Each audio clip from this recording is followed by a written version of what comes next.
जय श्री राम दोस्तों आप सभी को नमस्ते नमस्कार प्रणाम। आप सभी लोग को मालूम होगा कि अपनी यात्रा राम वन गमन पथ यात्रा शुरू है, जारी है और हम जो है दो भाई अपनी इस यात्रा को कर रहे हैं। प्रभु श्री राम अपने वनवास काल में जब 14 वर्ष के लिए जाते हैं अपने पिता की आज्ञा मानकर, तो हम लोग उन्हीं की जो पथ रास्ता है, तो हम लोग उन्हीं के पथ पर जहाँ पर प्रभु श्री राम के चरण पड़े हैं वहाँ पर हम लोग जाकर दर्शन कर रहे हैं। जैसा कि आप सभी ने वीडियोस में देखा होगा कि बहुत सारे ऐसे प्लेसेस हैं जहाँ पर हम लोग दर्शन करके आ चुके हैं। तो लगभग जो अपने टोटल प्लेसेस हैं जहाँ पर प्रभु श्री राम गए हुए हैं वह टोटल लगभग 249 हैं, और उसी में से दर्शन करने के बाद अभी हम यहाँ पर हैं। जैसे कि आप लोग देख पा रहे हैं, अभी हम एक सरोवर के बगल में बैठे हैं और यहीं पर हम आपसे बात कर पा रहे हैं। तो दोस्तों, जैसे कि देखते हैं हमारे पास ऐसे किताब है, और इस किताब की रचयिता डॉक्टर राम अवतार जी हैं। उन्होंने टोटल लगभग 249 प्लेसेस हैं जहां पर प्रभु श्री राम गए हैं, उनके चरण कमल पड़े हैं, ऐसा इसमें लिखा है। देखते हैं किताब का नाम है जहां जहां राम चरण चली जाहीं। इस तरह से इस किताब का है। तो भाई साहब, हम लोग इसी किताब के माध्यम से अपने सारे प्लेसेस को कवर करते हुए दर्शन करने के लिए आगे लगातार बढ़ते जा रहे हैं। और अभी हमारे टोटल प्लेसेस हो चुके हैं दर्शन करने के लिए, और टोटल जो प्लेस हो चुके हैं जहां पर हम दर्शन के लिए जा चुके हैं, और जो आप साथ साथ हमारे दर्शन कर रहे हैं इन सभी जगहों के।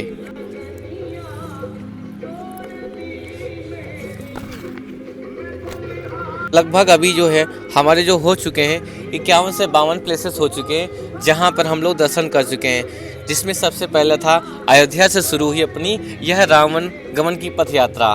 जैसे कि आपने देखा, सबसे पहले हम लोगों ने दशरथ महल के दर्शन किए जो कि अयोध्या जी में स्थित हैं। तो आप सभी ने अयोध्या में दर्शन किया होगा दशरथ महल में। ये वही स्थान है जहाँ पर प्रभु श्री राम अपने बचपन में खेला करते थे, वहीं पर वह छोटे से बड़े हुए, जैसा कि आपने देखा होगा।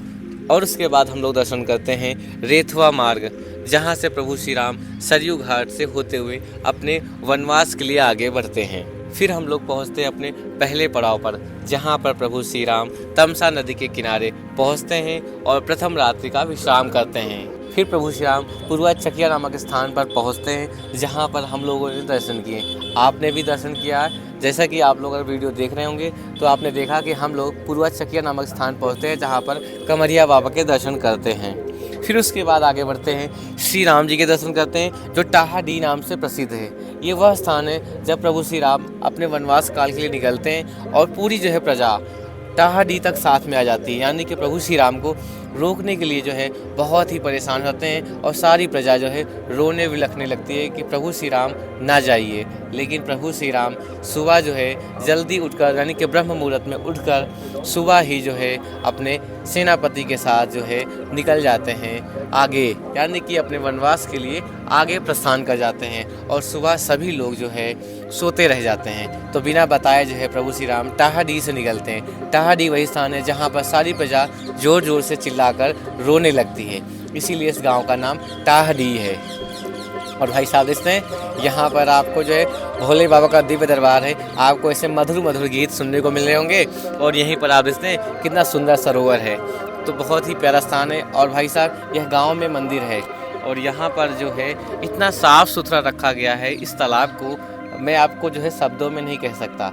और ऐसा हर जगह होना चाहिए भाई साहब, क्योंकि अगर आप स्वच्छ रखेंगे तो कोई भी आएगा और इस आनंद भरे पर्यावरण का बैठकर आनंद ले सकता है। और भाई साहब, एकदम देख सकते हैं चारों तरफ से ये सरोवर कितना साफ़ लग रहा है। अगर इसी तरह से गंगा माँ का जल को साफ़ कर दिया जाए, यानी कि जो चीज़ें उसमें फेंकने वाली हैं, जो विसर्जित करने वाली हैं, वही उनको एक जगह किया जाए, और उसके बाद अगर उसकी सफाई अच्छे से हो जाए तो किसी प्रकार की दिक्कत ना हो। जैसे कि आप लोग देखते हैं यहाँ पर जब गणेश चतुर्थी होती है, गणेश जी की पूजा होती है, तो यहाँ पर हमने देखा कि कुछ गणेश मूर्तियाँ भी विसर्जित की गई हैं, लेकिन उनको भी बहुत अच्छे से किया गया है ताकि किसी भी प्रकार का कोई भी जो है गंदगी न फैले। तो ये काफ़ी अच्छी चीज़ हमें यहाँ पर देखने को लगी। उसके बाद पहुँचते हैं हम सूर्य कुंड। जैसे कि आपने देखा होगा, सूर्य कुंड अपना रामपुर भगन में स्थित है।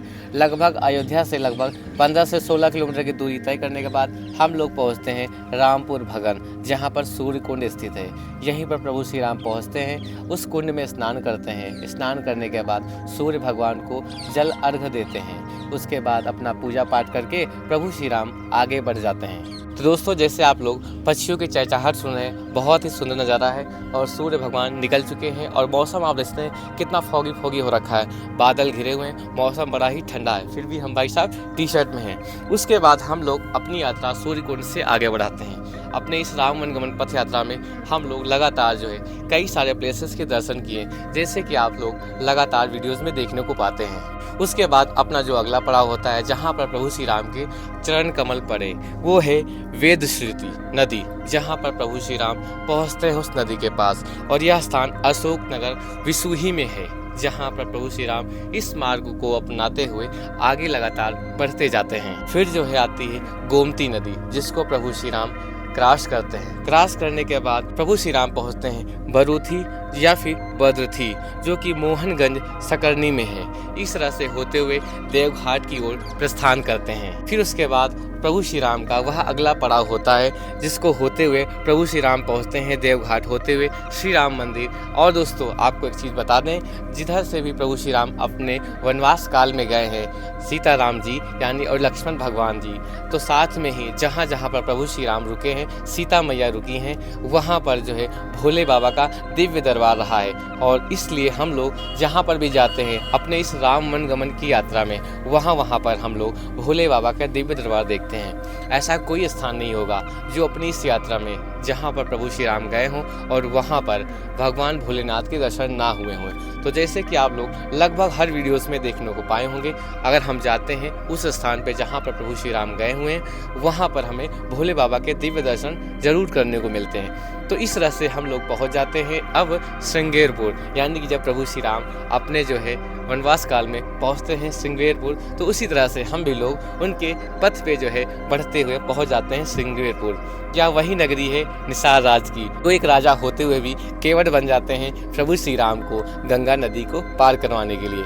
और भाई साहब, ये उनका जो है पुण्य है या सौभाग्य की बात रही होगी कि वह प्रभु श्री राम के चरण को पधारने को पाते हैं। ये उनके लिए बहुत ही सौभाग्य की बात रही है। और उसके बाद वह निसार राज जी प्रभु श्री राम को गंगा नदी क्रॉस करवाते हैं। ये तो उनके लिए बहुत ही जो है पूर्वजों का ही बहुत सारा पुण्य रहा होगा कि उनको यह सौभाग्य मिलता है प्रभु श्री राम के चरण पखारने का। तो दोस्तों, जैसे श्रृंगेरपुर पहुंच जाते हैं, वहां पर हम लोग दर्शन करते हैं सीता कुंड के।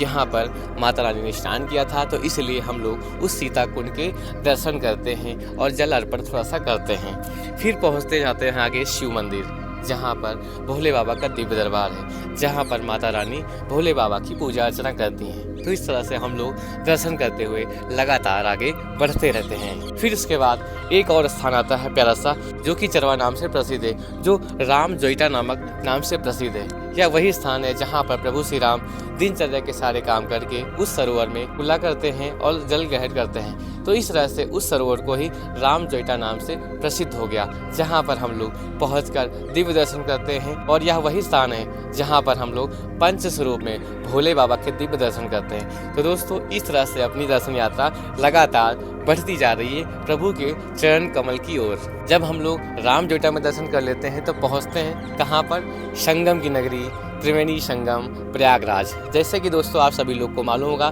2025 में महाकुंभ लगने वाला है। तो दोस्तों, आप में से कौन कौन 2025 में महाकुंभ आ रहा है, कमेंट में बताइएगा। क्योंकि दोस्तों इस बार महाकुंभ है, जो कि 12 वर्ष में सिर्फ एक बार लगता है, जिसमें अगर आप आते हैं, स्नान करते हैं पूर्णिमा के दिन, तो आपको जो है बहुत ही पुण्य मिलने वाले हैं और आप जो है इस जो है पुण्य के भागीदार बन सकते हैं। तो आप में से कौन कौन इस जो है महासंगम में, महाउत्सव में, महाकुंभ में दर्शन करने के लिए आ रहा है और स्नान करने के लिए आ रहा है। जब हम लोग पहुंच जाते हैं प्रयागराज संगम, तो यहाँ पर हमें जाना होता है भरद्वाज जी के आश्रम।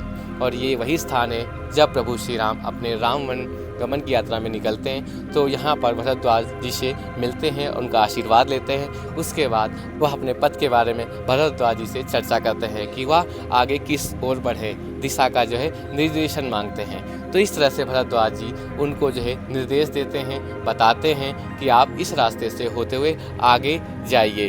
तो इस तरह से यहाँ पर प्रभु श्री राम आते हैं। दोस्तों, यहाँ पर प्रभु श्री राम दोबारा लौटते समय भी आते हैं। ये भी वही स्थान है जब सीता मैया को लाते हैं वापस, भरद्वाज आश्रम होते हुए अयोध्या के लिए वह वापस जाते हैं। तो इस तरह से हम लोग प्रयागराज संगम में पहुंचकर दर्शन स्नान करते हैं और यहाँ पर आपको बड़े हनुमान जी का, लेटे हुए हनुमान जी का दिव्य दरबार मिलता है, जहाँ पर हम लोग पहुंचकर दर्शन करते हैं। दर्शन करने के बाद इस तरह से अपनी यात्रा को आगे प्रारंभ कर देते हैं। दोस्तों, आपको यहाँ पर अक्षयवट देखने को मिलेगा, जिसके नीचे भरद्वाज जी और प्रभु श्री राम एक समय में यहाँ पर बैठे हुए थे, विश्राम किए थे। तो आप लोग कभी भी आते हैं अगर संगम स्नान करने के लिए, तो आप बड़े हनुमान जी के जब दर्शन करें तो आपको अकबर का किला मिलेगा, उसी के अंदर आपको अक्षयवट देखने को मिलेगा। तो आप लोग यहाँ पर दर्शन करने के लिए ज़रूर आइए।